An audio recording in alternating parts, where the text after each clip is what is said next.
Morning 12th class. आज हम पढ़ रहे हैं chapter number 5 inverse of A matrix and linear equation का पार्ट नंबर 2 यानी व्युत्क्रमावधि और रैखिक समीकरण। इससे 5.1 यानी इसके पार्ट फर्स्ट में जो हमने 5.1 करी थी उसके अंदर हमने ए इनवर्स यानी किसी भी अवयव का इनवर्स निकालना सीखा था। उसके बाद हमने इसमें एडजॉइंट ऑफ ए भी निकालना सीखा और जो हमें प्रूव करने के लिए कह रहा था हमने एक दो क्वेश्चन प्रूव भी किए थे। ठीक है, लेकिन पार्ट 2 में हम एक्सरसाइज 5.2 को करने की कोशिश करेंगे जिसके अंदर इसके कुछ क्वेश्चन या कुछ फॉर्मूलाज वगैरह हैं या कुछ रूल्स वगैरह हैं वो हमें याद होने चाहिए। ठीक है, इसमें सबसे पहला आता है एरिया ऑफ ट्राइंगल यानी कि त्रिभुज का क्षेत्रफल, एरिया ऑफ ट्राइंगल। तो मैं आप लोगों को बता दूं कि इसके लिए आप फॉर्मूला ये वाला याद रख लें कि 1/2 x1 y2 minus y3 plus x2 y3 minus y1 plus x3 y1 minus y2। ठीक है, ये फॉर्मूला आपको याद कर लेना है जब त्रिभुज का क्षेत्रफल पूछे या एरिया ऑफ ट्राइंगल बोले। ठीक है, लेकिन एक बार ये भी होता है कि बताइए कि त्रिभुज संरेख है कि नहीं है, त्रिभुज के तीनों बिंदु के संरेख हैं या नहीं है। अगर हमें पता लगाना है कि त्रिभुज के जो कॉलिनियरिटी के 3 of 3 पॉइंट, जो कॉलिनियरिटी की हमें कंडीशंस बतानी है, जो हमें शर्त बतानी है कि बताओ ये तीनों पॉइंट कॉलिनियर होंगे कि नहीं होंगे, तो ये तीनों पॉइंट यानी x1 x2 x3 y1 y2 y3 से जो भी तीन कोऑर्डिनेट मिलकर आ रहे हैं हमें ये बताना है कि वो संरेख है या नहीं है। यदि जब, तो मैं लिख रहा हूँ यदि जब त्रिभुज का क्षेत्रफल 0 हो तब तीनों बिंदु संरेख होते हैं, तीनों बिंदु संरेख होते हैं। क्या बोला मैंने? यदि जब त्रिभुज का क्षेत्रफल 0 हो तब तीनों बिंदु संरेख होते हैं। जब त्रिभुज का क्षेत्रफल 0 हो तब तीनों बिंदु संरेख होते हैं। अगर तुमसे ये बोले कि बताइए कि ये तीनों ही त्रिभुज संरेख है कि नहीं है, तो तुम क्या करोगे? त्रिभुज का क्षेत्रफल निकालोगे और अगर त्रिभुज का क्षेत्रफल निकालने पर उसका आंसर 0 आ गया तब आप बोलोगे कि तीनों बिंदु संरेख है, और अगर 0 नहीं आया तो आप क्या बोलोगे कि संरेख नहीं है। ये होती है हमारे त्रिभुज के क्षेत्रफल की बात। अब बात आती है हमारा जो सेकंड टॉपिक है कि स्ट्रेट लाइन की हमें क्या लिखनी है? इक्वेशन लिखनी है। Equation of line passing through 2 points. हमें क्या लिखना है? इक्वेशन ऑफ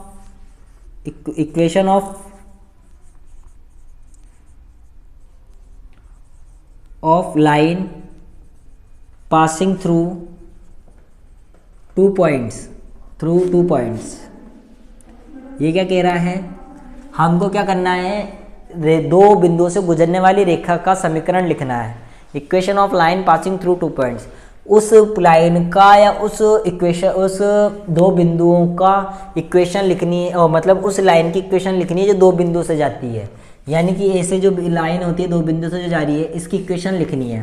तो इसकी इक्वेशन लिखने के लिए आप लोगों को एक याद रखना है कि डिटर्मिनेंट में ये x और y की फॉर्म में लिखना है आपको। ये मैंने कांस्टेंट माने तो इधर x1 x2 ये y1 y2, क्योंकि दो ही तो कोऑर्डिनेट होंगे x1 y1 और x2 y2 के। जब x y 1 1 1 इसको कांस्टेंट रखा और इस तरीके से मैंने क्या करा कि इसके अंदर इसकी हेल्प से मैं क्या निकाल लूँगा? उसकी दो बिंदु से गुजरने वाली रेखा का समीकरण आराम से मैं फाइंड आउट कर लूँगा। तो ये मेरा जो सेकंड टॉपिक था इसका क्या था? दो बिंदु से गुजरने वाली रेखा का बताना है। ठीक है, अब आइए मैं आपको एक चीज़ बताता हूँ।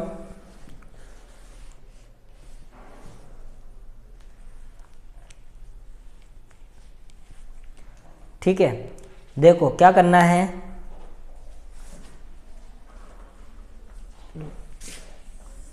अगर मैं जनरल फॉर्म लेता हूं लीनियर इक्वेशन इन 2 वेरिएबल्स का, मैं क्या बोल रहा हूं? General form of linear equation in 2 variables, मैं कह रहा हूं कि दो चर वाली रैखिक समीकरण का व्यापक रूप जो होता है, ये 2 चर वाला नहीं है, सॉरी। आपको मैं काम करता हूं, पहले क्रेमर रूल बता देता हूं। क्रेमर रूल इसको आप मैं नोट डाउन कर लें, मैं इसको रफ कर रहा हूँ।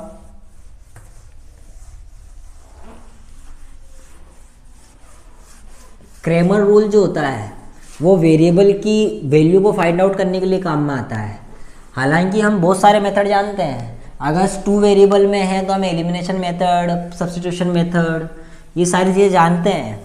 लेकिन हम 12th क्लास में हैं तो हमें क्रैमर रूल से, अगर क्वेश्चन में साफ साफ लिखा हुआ आएगा कि क्रैमर रूल की हेल्प से इसको सॉल्व करो, तो आप उसको एलिमिनेशन मेथड या सब्स्टिट्यूशन मेथड से नहीं कर सकते, आपको क्रैमर रूल से ही करना पड़ेगा।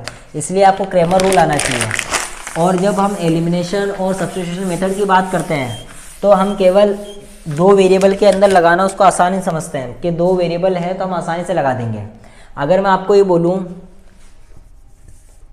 अगर मैं ये पढ़ रहा हूँ तीसरा topic Cramer rule, Cramer rule से क्या करना है मेरे को कि सॉल्यूशन निकालना है लीनियर इक्वेशन का, ठीक है। क्रैमर्स रूल, क्रैमर्स रूल, इसके 2 पार्ट है, एक तो 2 वेरिएबल से है और एक 3 वेरिएबल से है। तो पहला मैं ले रहा हूँ कि सॉल्यूशन फाइंड आउट करना है सिस्टम का, जो लीनियर इक्वेशन का सिस्टम है उसका सॉल्यूशन फाइंड आउट करना है क्रैमर 2 वेरिएबल्स में, है ना।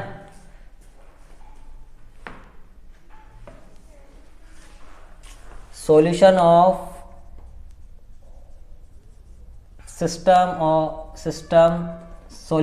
System linear equation, system of linear equation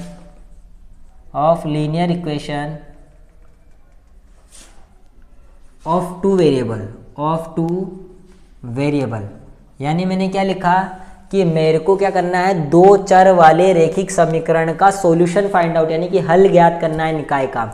तो हल ज्ञात करने के लिए देखो 2 चर राशि की बात हो रही है, तो 2 चर राशि का जो जनरल फॉर्म होती है, general form of linear equation in 2 variables, यानी कि मैं क्या लिख रहा हूं कि व्यापक रूप 2 चर यानी 2 वेरिएबल यानी 2 चर वाले रैखिक समीकरण का व्यापक रूप हम पढ़ते हुए आए हैं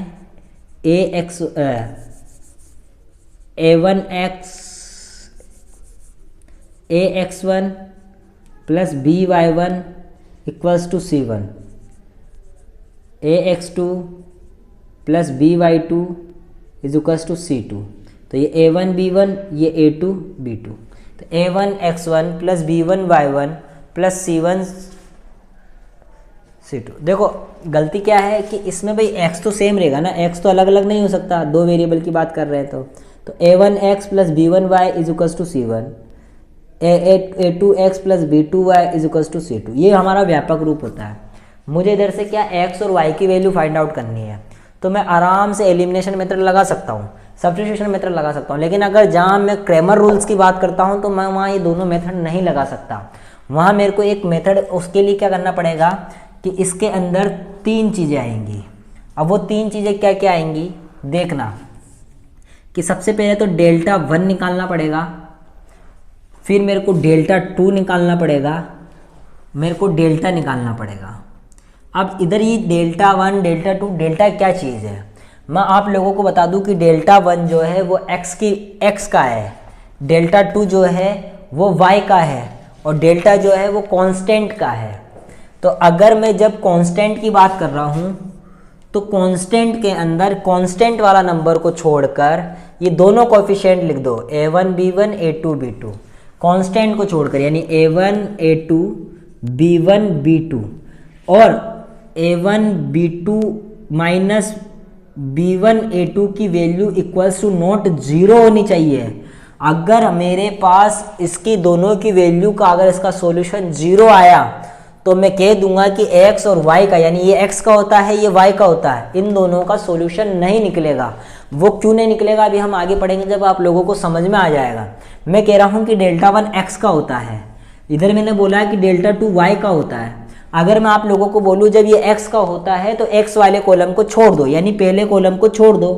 तो देखो अब पहले कॉलम को छोड़ दो तो दूसरा बचा कौन सा, हमारे पास बचा y का, और y का कोएफिशिएंट क्या है b1 और b2। तो x1 यानी जो x का उसको छोड़ रहे हैं तो इसकी जगह लिखना क्या है, कांस्टेंट नंबर, यानी c1 c2। इधर से हमें सॉल्यूशन फाइंड आउट करना है। फिर डेल्टा 2 अगर y का है तो y को छोड़ दो, x का लिख दो a1 a2, और y वाली जगह लिख दो कांस्टेंट c1 c2। तो अब ये जब आप इस तरीके से डेल्टा 1, डेल्टा 2 और डेल्टा को वैल्यू फाइंड आउट कर लोगे तो उसके बाद हमको क्या करना है, x की वैल्यू फाइंड आउट करनी है।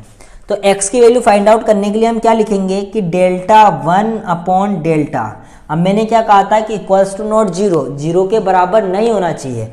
अगर मैंने यहाँ जीरो लिख दिया अपॉन में तो वो मतलब डिफाइंड नहीं होगा, हम डिफाइंड कर ही नहीं सकते, एरर आ जाएगा।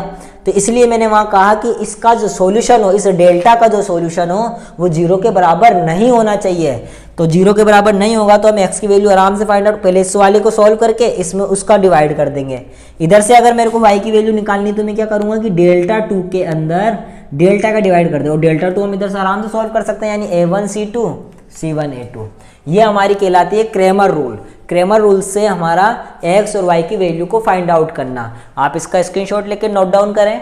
लेकिन अब मैं आपको एक चीज़ बताने की कोशिश कर रहा हूँ, ये चीज़ हमने 9th और 10th क्लास के अंदर भी पढ़ी थी। वो चीज़ क्या थी कि मतलब भाई सॉल्यूशन के लिए क्या क्या कंडीशन हो सकती है कि x और y का सॉल्यूशन होगा कि नहीं होगा, या हमारा जो सिस्टम है वो कंसिस्टेंट है कि इनकंसिस्टेंट है, या फिर हमारी लाइन इंटरसेक्टिंग है या कोइंसाइड है या फिर पैरेलल है, हमें ये पता लगाना है। तो इसके लिए 3 कंडीशन होती है। इसके लिए क्या होती है, 3 कंडीशन होती है। वो तीनों ही कंडीशन मैं आपको लिख के दे रहा हूँ। पहली कंडीशन होती है कि a1 अपॉन a2 का रेशो बराबर नहीं होता है b1 अपॉन b2 के। पहली कंडीशन तो ये होती है। दूसरा होता है कि a1 अपॉन a2 बराबर होता है b1 अपॉन b2 के, बराबर होता है c1 अपॉन c2 के। और तीसरी कंडीशन होती है कि a1 अपॉन a2 तो बराबर होता है b1 अपॉन b2 के, लेकिन बराबर नहीं होता c1 अपॉन c2 के। जब इस पहली कंडीशन की मैं बात कर रहा हूं कि a1 अपॉन a2 बराबर नहीं है, is equals to not b1 upon b2 के, और जब बराबर नहीं है तो मैं बोलूंगा कि लाइंस आर इंटरसेक्टिंग, कि जो लाइन है वो प्रतिच्छेदी होती है। लाइंस क्या होती है, इंटरसेक्ट करती है, यानी दो लाइनें। अब जब दो वेरिएबल की 2 लीनियर इक्वेशन दे रखी है तो 2 लाइनें ड्रॉ की जाएगी। अब जब 2 लाइनें ड्रॉ की जाएगी तो दोनों जब ये वाली कंडीशन अप्लाई होती है तो वो दोनों एक दूसरे को क्या करती है, किसी एक पॉइंट पर इंटरसेक्ट करती है। a1 a2 b1 b2 आप समझ ही गए होंगे कि a1 क्या है, x का कोफिशिएंट, b1 क्या है, y का कोफिशिएंट, c1 क्या है, कांस्टेंट, a2 क्या है, दूसरे वाले समीकरण का, दूसरे वाली इक्वेशन का x का कोफिशिएंट, और b2 क्या है, c2 क्या है। ठीक है, तो ये वाला जो पॉइंट है, ये पॉइंट हमें x और y की वैल्यू देगा। तो मैं बोल रहा हूं कि लाइंस तो जो होगी वो इंटरसेक्टिंग होगी, लाइंस आर इंटरसेक्टिंग, कि लाइन तो इंटरसेक्टिंग होगी, और जब लाइन इंटरसेक्टिंग होगी तो मुझे यूनिक सॉल्यूशन मिलेगा। यूनिक सॉल्यूशन, यूनिक सॉल्यूशन का मतलब अद्वितीय हल। क्या मिलेगा, अद्वितीय हल। और मेन चीज, ये जो सिस्टम होगा वो कंसिस्टेंट होगा। क्या होगा, कंसिस्टेंट, यानी कि संगत होगा। क्या होगा, संगत होगा। आप लोगों को याद रखना ये चीज। इसके अलावा ये जो चीज होती है a1 अपन, तीनों ही आपस में बराबर चल रहे हैं, तो एक लाइन के ऊपर दूसरी लाइन चढ़ेगी। जैसे पहली तो ये आ गई यहाँ से, ठीक है, अब दूसरी लाइन भी सपोज करो ये आ गई, तो इसके बीच में ये जो लाइन है, यानी एक लाइन दूसरी लाइन को पूरी तरीके से ढक रही है, यानी फर्स्ट लाइन दूसरी लाइन की कोइंसाइड है, यानी कि संपाती है। तो मैं क्या लिख रहा हूं, जैसे इधर लाइन्स आर इंटरसेक्टिंग थी, इधर लाइन्स आर कोइंसाइड होगी, लाइन्स आर कोइंसाइड, यानी कि संपाती होगी। रेखा क्या होगी, अब भाई जब संपाती होगी तो इसके अंदर तो बहुत सारे सॉल्यूशन है, तो इधर लिखेंगे हम मेनी सॉल्यूशन, यानी कि अनंत हल या कई हल, इन्फिनिट भी लिख सकते हैं। उसके बाद आएगा ये चीज जो है वो कंसिस्टेंट होगी, यानी कि संगत होगी, कंसिस्टेंट यानी कि संगत। तीसरा अवस्था है हमारा कि a1 अपॉन a2 बराबर है b1 अपॉन b2 के, बराबर नहीं है c1 अपॉन c2 के। तो इस वाली कंडीशन के अंदर लाइंस जो है वो पैरेलल होगी। क्या होगी, लाइंस आर पैरेलल, यानी कि समांतर होगी। लाइंस आर पैरेलल यानी कि समांतर, समांतर हो गई। उसके बाद भाई जब समांतर है, दोनों चल रही थी एक दूसरे के ऊपर, कोई हल ही नहीं है, यानी कि नो सॉल्यूशन। क्या है, नो सॉल्यूशन, कोई हल नहीं, कोई हल नहीं। और तीसरी चीज आती है इनकंसिस्टेंट होता है, ये असंगत होता है। ये क्या होता है, असंगत होता है, असंगत होता है। ये हम पढ़ रहे थे solution of system of linear equation of two variables के बारे में। हमने सारा पढ़ लिया कि x और y की वैल्यू कैसे निकालनी है और कब कौन सी चीज़ संगत होगी और कौन सी चीज़ असंगत होगी।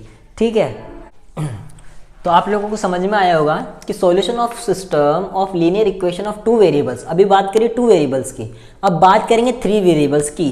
ठीक है, और थ्री इक्वेशन की। इसमें टू इक्वेशन है, 1 और 2, उसमें 3 इक्वेशन आएगी। तो उसके अंदर क्या करना है हमको, हमें मालूम होना चाहिए। ठीक है, आइए तो देखते हैं हम।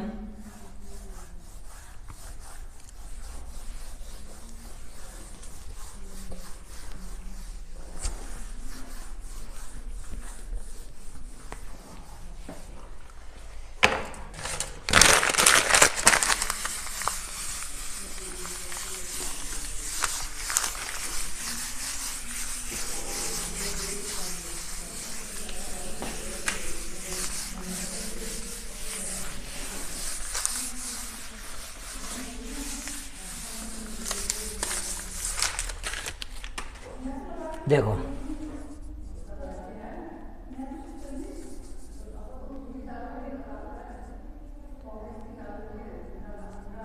General form of linear equation. अब बात कर रहे हैं हम थ्री वेरिएबल्स। किसकी बात कर रहे हैं आप, थ्री वेरिएबल्स की, यानी 3 चर की। तो solution of system of linear equation of three variables, यानी क्रेमर्स रूल्स के हिसाब से थ्री वेरिएबल्स की इक्वेशन को सॉल्व करना है, यानी एक्स वाई जेड 3 आएगी। इसकी जो जनरल फॉर्म होगी वो ऐसे होगी, a1x plus b1y plus c1z equals to d1। फिर a1x a2x plus b2y plus c2z equals to d2। a3x b3y plus c3z equals to d3। उसकी जनरल फॉर्म ये होगी। अब भाई जनरल फॉर्म ये होगी तो इसमें 3 वेरिएबल निकालना है। मैंने कहा कि डेल्टा 1 आपका क्या है, डेल्टा 1 आपकी x की वैल्यू है, डेल्टा 2 आपकी क्या है, y की वैल्यू है। ठीक है, डेल्टा 3 आपकी क्या है, z की वैल्यू है, और डेल्टा जो आपका है वो मेन है। तो delta equals to not zero, कि डेल्टा की वैल्यू जीरो नहीं होनी चाहिए। Delta equals to not zero, zero इन तीनों वैल्यू को निकालने के लिए डेल्टा की वैल्यू जीरो नहीं होनी चाहिए। अब बात आती है हमारा कि भाई हमने कहा कि डेल्टा 1 हमारा x का है, यानी x का फर्स्ट कॉलम को छोड़ दो तो बचा क्या, y और z। और y के कौन कौन से, b1 b2 b3, b1 b2 b3 c1 c2 c3। अब इस जगह क्या लिखे, constant d1 d2 d3, d1 d2 d3। मैंने कहा कि डेल्टा 2 मेरा y का है, तो y वाले को छोड़ दो, x वाले को लिख लो a1 a2 a3, z वाले को लिख लो c1 c2 c3। अब y वाले की जगह क्या लिखेंगे, कांस्टेंट d1 d2 d3। मैंने डेल्टा 3 कहा कि मेरा z का है, यानी कि a1 a2 a3 b1 b2 b3। तो इधर क्या आएगा, d1 d2 d3। और डेल्टा मेरा कांस्टेंट का है, तो कांस्टेंट को छोड़ के सारे लिख दो, a1 a2 a3 b1 b2 b3 c1 c2 c3। अब इनकी वैल्यू कैसे निकलेगी भाई, x की वैल्यू तो होगी क्या कि डेल्टा 1 में डेल्टा का डिवाइड करो। y की वैल्यू कैसे निकलेगी साहब, कि डेल्टा 2 में डेल्टा का डिवाइड करो। और z की वैल्यू कैसे निकलेगी कि डेल्टा 3 में डेल्टा का डिवाइड करो।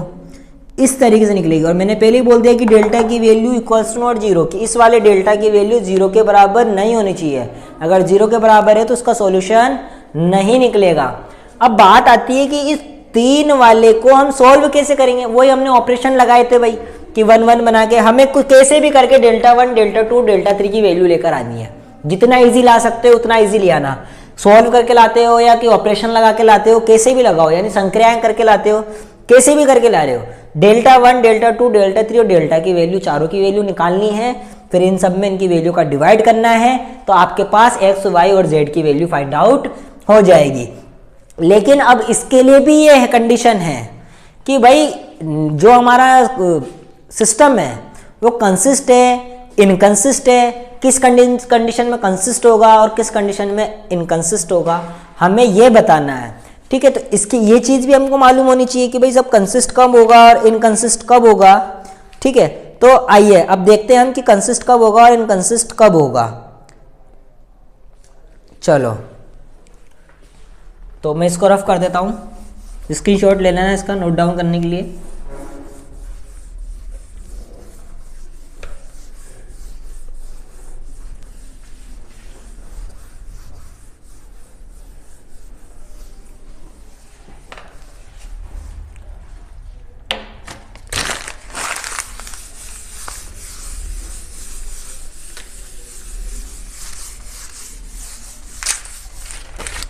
आओ, अब देखो इसके लिए भी कंडीशन है कि भाई जब डेल्टा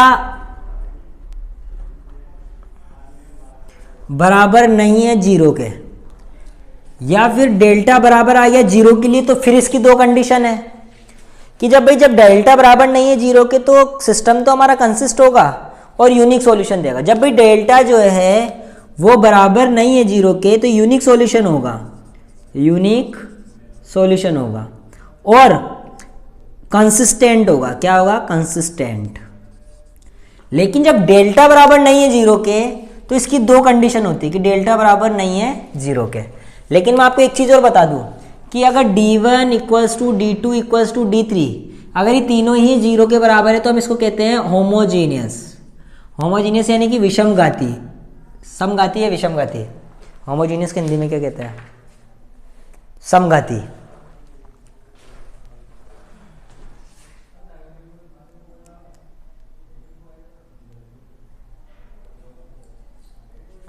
विषमघाती, समघाती। और अगर कोई भी एक जीरो के बराबर नहीं है तो उसको हम कहते हैं, अदर केस में हम क्या कहेंगे? विषमघाती, नॉन होमोजीनियस, नॉन होमोजीनियस यानी कि विषमघाती। और ये सब विषमघाती को सॉल्व करने का है। जब इक्वल होगा जीरो के तो देखो delta equals to not zero यानी यूनिक सॉल्यूशन, कंसिस्टेंट। अब जब डेल्टा बराबर है जीरो के तो भी इसकी दो कंडीशन है। अब इसकी दो कंडीशन क्या है देखते हैं कि भाई जब डेल्टा बराबर है जीरो के तो इसके अंदर क्या होगा कि डेल्टा 1, डेल्टा 2, डेल्टा 3 अगर तीनों ही जीरो के बराबर हैं तो निकाय संगत या असंगत हो सकता है। यदि निकाय संगत है तो उसके अनंत हल होंगे। ठीक है,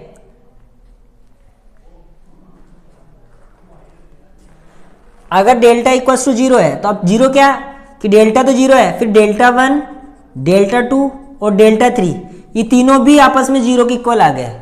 तो हम क्या कह देंगे कि भाई इसके अंदर क्या होगा कि कंसिस्टेंट तो होगा, कंसिस्टेंट तो होगा, पर सॉल्यूशन जो है उसका वो बहुत सारे हो सकते हैं, यानी कि मेनी सॉल्यूशन हो सकते हैं, मेनी सॉल्यूशन। लेकिन अगर इसमें से कोई एक भी जीरो के बराबर नहीं है, तीनों में से कोई एक जीरो के बराबर ना हो, तीनों में से एक जीरो के बराबर नहीं हो, बराबर नहीं होगा तो असंगत होगा। तो निकाय असंगत यानी कि इनकंसिस्टेंट होगा। क्या होगा? इनकंसिस्टेंट। बाकी इस वाली कंडीशन में भी संगत है, इस वाली कंडीशन में भी संगत है। अरे भाई जब इक्वल्स टू नॉट जीरो है तो मालूम चल गया कि संगत है, लेकिन अगर जीरो आ गया तो फिर हमें डेल्टा 1 की वैल्यू निकालनी पड़ेगी, डेल्टा 2 की वैल्यू। अभी डेल्टा 1 की निकाली, वो जीरो आ गया तो फिर डेल्टा 2 की निकालनी पड़ेगी। अगर वो भी जीरो आ गया तो फिर डेल्टा 3 की निकालनी पड़ेगी, और वो भी जीरो आ गया तो हम कह देंगे कि भाई इसके तो बहुत सारे सॉल्यूशन है और ये कंसिस्टेंट है। लेकिन अगर डेल्टा बराबर जीरो आ गया तो फिर डेल्टा 1 की वैल्यू निकालेंगे। अगर वो जीरो के बराबर नहीं आया तो हम कह देंगे कि ये इनकंसिस्टेंट है। यही हमारा क्रेमर रूल है। आइए अब हम इसके अंदर एक्सरसाइज 5.2 के क्वेश्चन करने की कोशिश करते हैं। क्वेश्चन नंबर फर्स्ट क्या कह रहा है?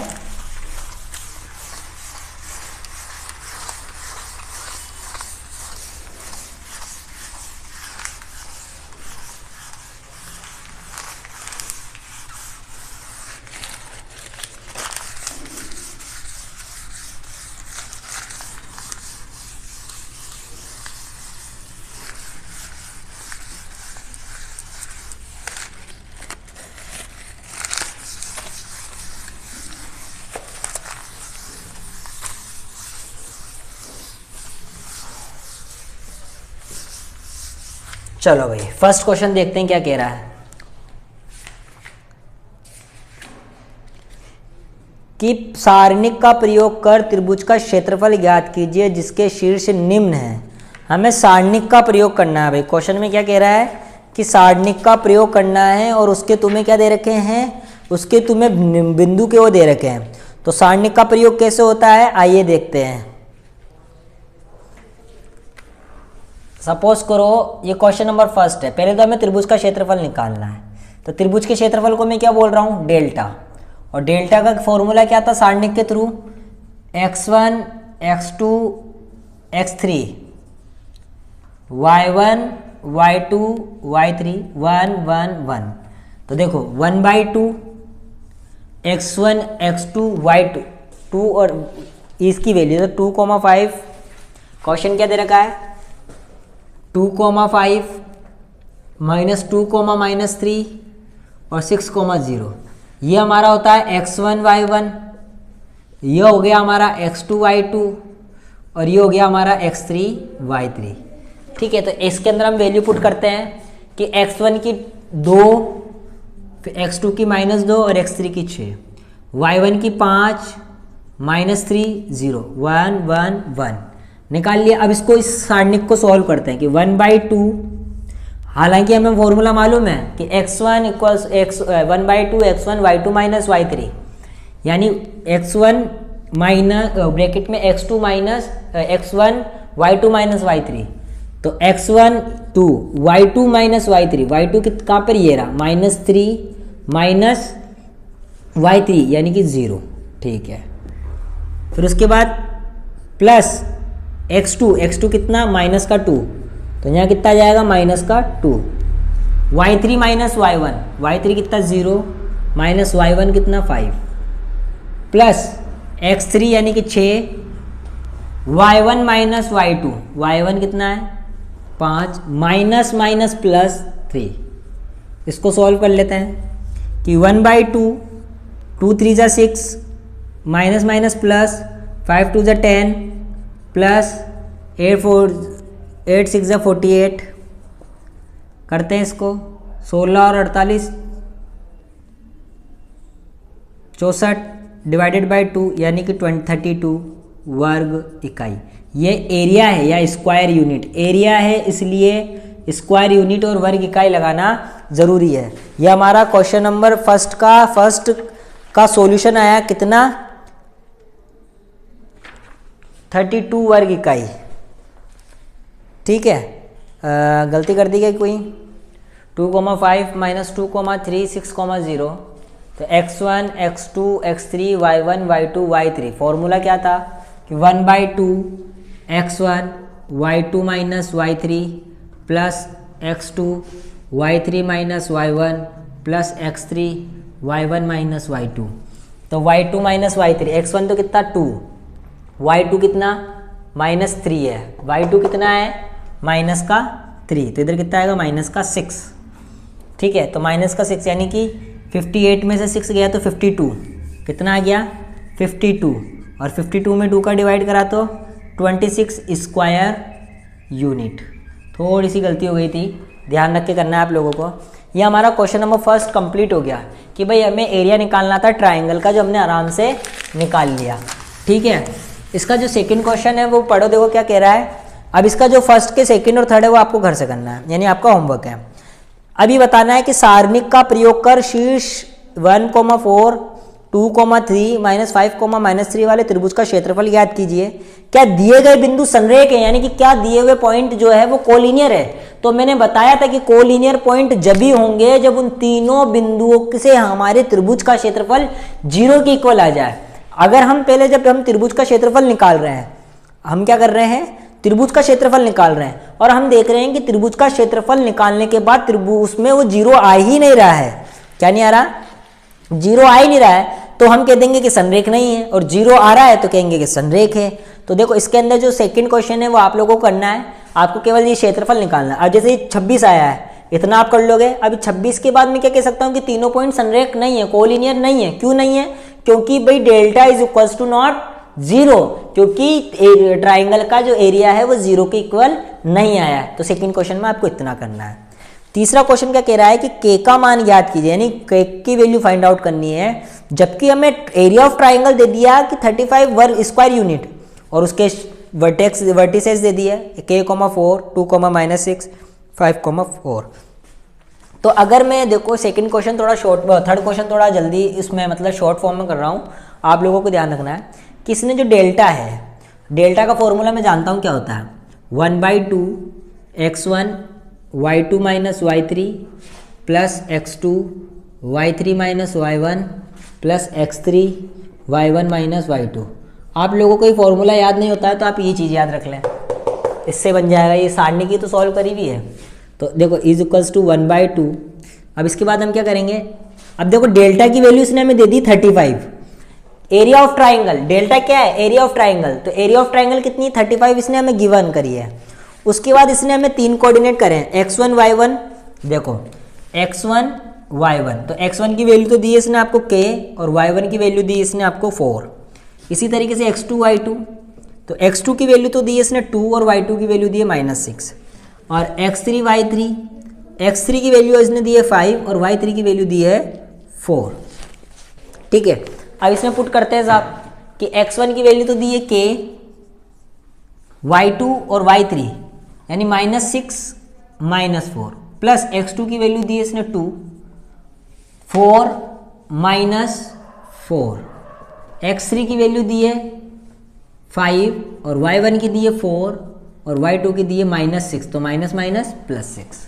ठीक है, अब देखो ये 2 इसके डिवाइड में तो इसके मल्टीप्लाई में, यानी 35 × 2 = 70, माइनस का 10k, क्योंकि -6 -4 -10, -10 को k से मल्टीप्लाई करा, माइनस का 10k, ये 0 आ गया। और ये कितना हो गया 10 और 10 को 5 से मल्टीप्लाई करा 50, ये प्लस का 50 इधर आएगा तो माइनस का इक्वल्स टू माइनस का 10k। 70 में से 50 गया तो 20, यानी कि माइनस का 10k, ये माइनस का 10 इसके मल्टीप्लाई में तो इसके डिवाइड में, यानी k इक्वल्स टू माइनस का 2। तो हमने k का वैल्यू क्या फाइंड आउट कर ली, माइनस का 2। ठीक है, फिर उसके बाद थर्ड क्वेश्चन क्या, इसी k की वैल्यू क्या फाइंड आउट करी हमने, माइनस का 2। तो आप लोगों को समझ में आया होगा किस तरीके से करा मैंने ये, इसमें कोई दिक्कत अभी तक किसी को? ठीक है, चलो आइए अब हम क्या करते हैं, क्वेश्चन नंबर 4 की और 4 देखते हैं कि क्वेश्चन नंबर 4 क्या कह रहा है। इसको रफ कर रहा हूं मैं।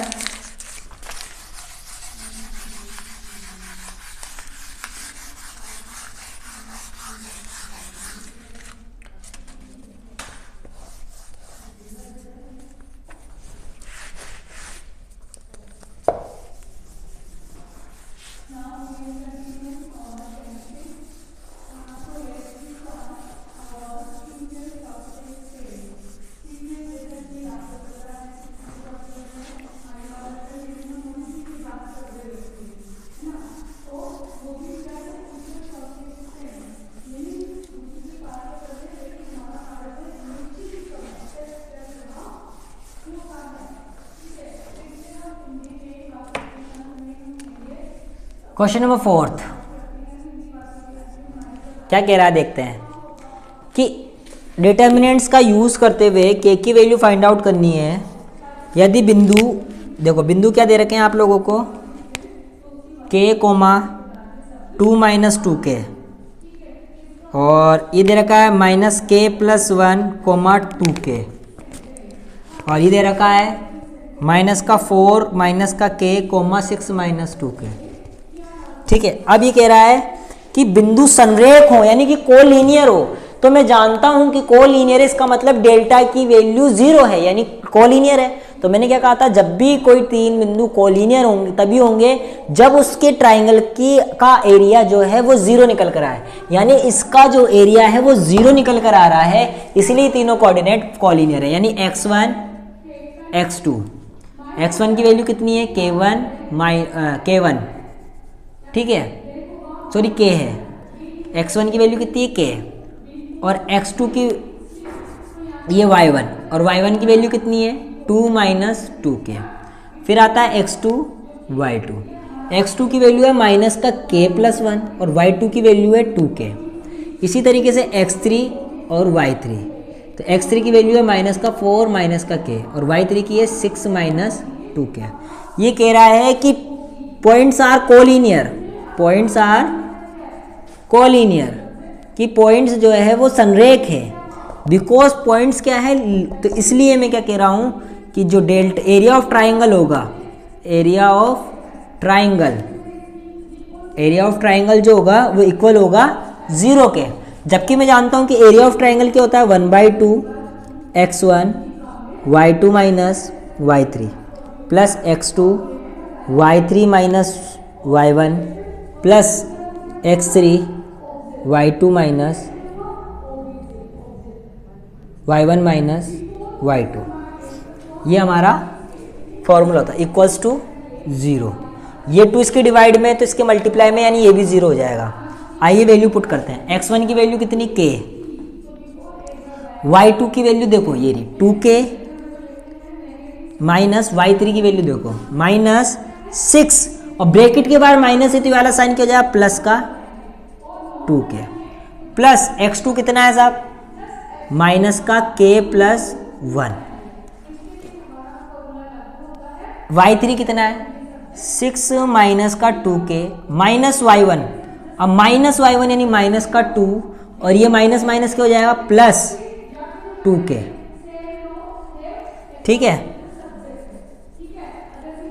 इसी की तरह प्लस x3 कितना है माइनस का 4 माइनस का k bracket y1 minus y2, y1 कितना 2 minus 2k minus y2 2k। चलो इक्वल्स टू 0। ये 2 कहाँ गया, डिवाइड में था तो इसकी मल्टीप्लाई में, और 0 को 2 से मल्टीप्लाई करेंगे तो 0।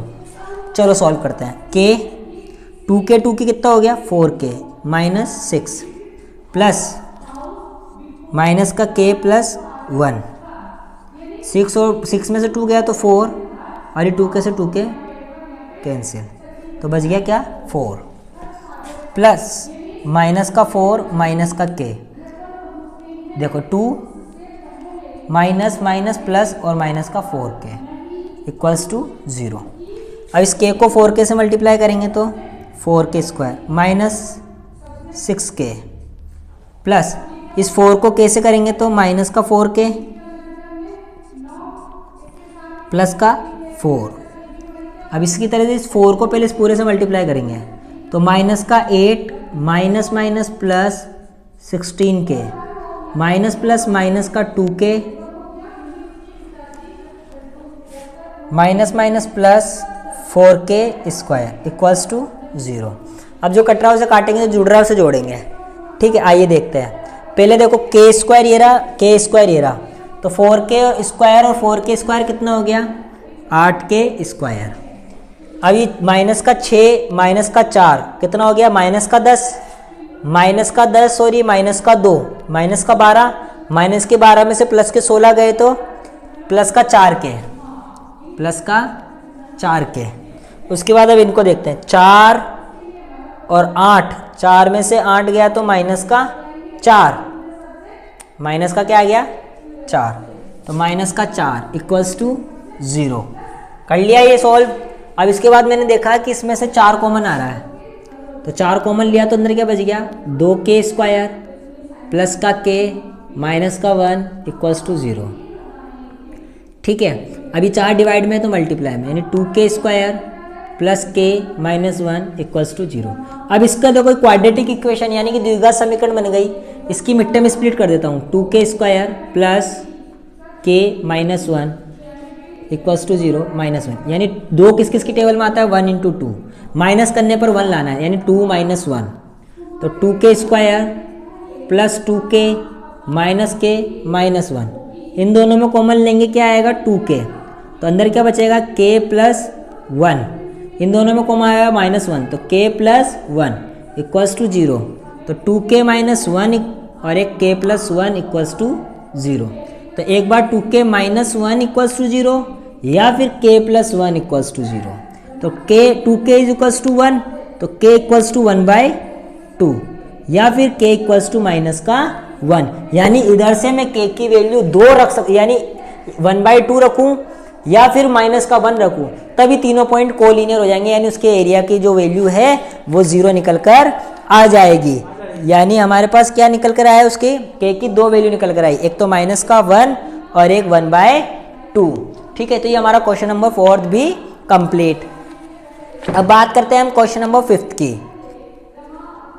कि यदि बिंदु तथा ये 3 बिंदु दे रखे 3, -2, x, 2 तथा 8, संरेख है। अब संरेख है तो मैं साफ जानता हूं कि उसके जो एरिया का मतलब उसका जो एरिया होगा वो 0 के इक्वल होगा। इसी तरह से 0 के इक्वल रख के जैसे k की वैल्यू निकाली वैसे x की निकल जाएगी। तो ये क्वेश्चन नंबर 5 भी हमारा कंप्लीट। अब देखो इस वीडियो का जो लास्ट क्वेश्चन है 6th क्वेश्चन, वो हम देखते हैं क्या कह रहा है। फिर जो क्रैमर रूल वाले हैं वो हम नेक्स्ट वीडियो के अंदर करेंगे। ठीक है,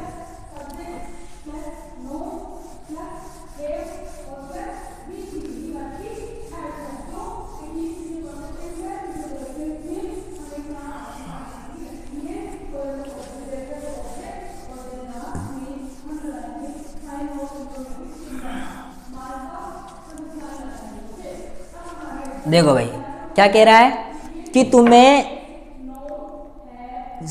डिटर्मिनेंट्स का यूज करते हुए 2 पॉइंट्स दे रखे 3,1 और 9,3, इससे गुजरने वाली मतलब इससे पास थ्रू होने वाली एक इक्वेशन का एक लाइन का इक्वेशन लिखनी है, और उसके बाद एक तीसरा पॉइंट भी दे रखा है, उसका ट्राइंगल का एरिया निकालना है। तो देखो सबसे पहले तो इसने कहा है कि 2 पॉइंट दे रखे हैं।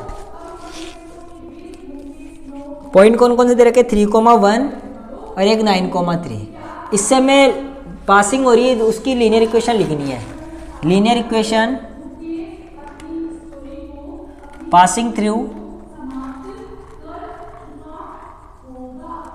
2 पॉइंट्स, दो की कितने पॉइंट से गुजर रही है, 2 पॉइंट्स से।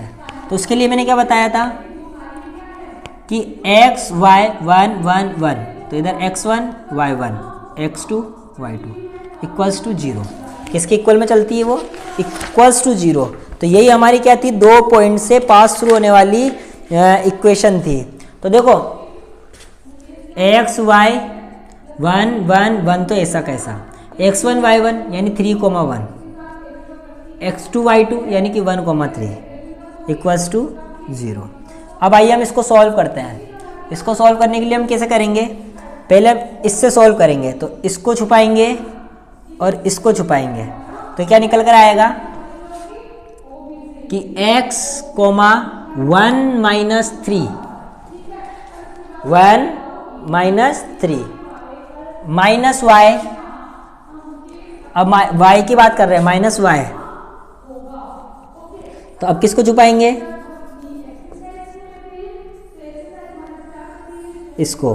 तो क्या आएगा 3 - 1, 3 - 1 प्लस, अब इस 1 की बात करेंगे, अब किसकी बात करेंगे, तो देखो अब इस 1 की तो बात करेंगे नहीं, अब किसकी बात करेंगे डायरेक्ट हम, जैसे अब इस 1 की बात करते हैं तो इसको छुपाएंगे, तो 3 3 = 9 यानी 1, 9 - 1 इक्वल्स टू 0। तो देखो 1 में से 3 माइनस हुआ तो माइनस का 2x, माइनस 3 में से 1 माइनस हुआ तो 2 माइनस का 2y, प्लस 9 में से 1 माइनस हुआ तो 8 इक्वल्स टू 0। सब में से मैंने क्या करा, माइनस का 2 कॉमन लिया, तो x plus y -4 equals to 0। -2 multiply में तो डिवाइड में, यानी x plus y -4 equals to 0। तो x plus y equals to 4।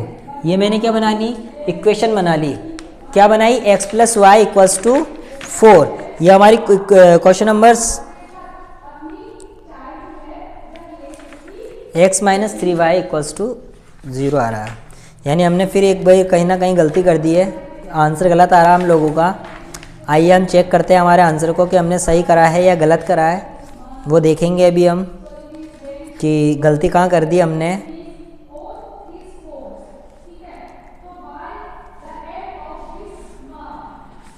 Point दूसरे मान लिए मैंने क्वेश्चन नंबर 6 के।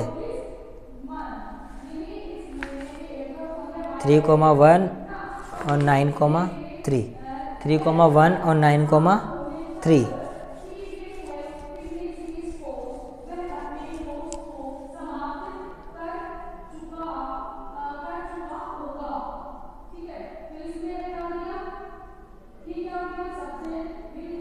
यहाँ पर 9 है, यहाँ कहाँ है, क्या है 9, ये 9 है। तो देखो इसके अंदर हमने गलती क्या कर दी, इस जगह कर दी। अब